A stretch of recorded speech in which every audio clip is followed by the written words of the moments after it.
তো hey guys, আসসালামু আলাইকুম। তো এখন বাজে রাত 3:43। জানি না কি জন্য ঘুম আসতেছে না, কিছু ভালো লাগতেছে না, পাল্টা ঘুমও আসে না। সারা রাত কি করি জানেন? এই দাঁড়াতাড়ি করে ফেসবুকে ঢুকে কি দেখি না দেখি নিজে জানি না, ঘুমটা খালি মিশে নষ্ট নষ্ট হয়ে থাকে।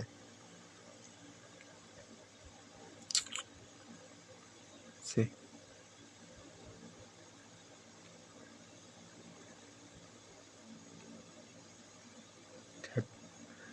ঘুম পাড়া লাগবে, ঘুমও আসে না, বালটা মন মেজাজ গরম হয়।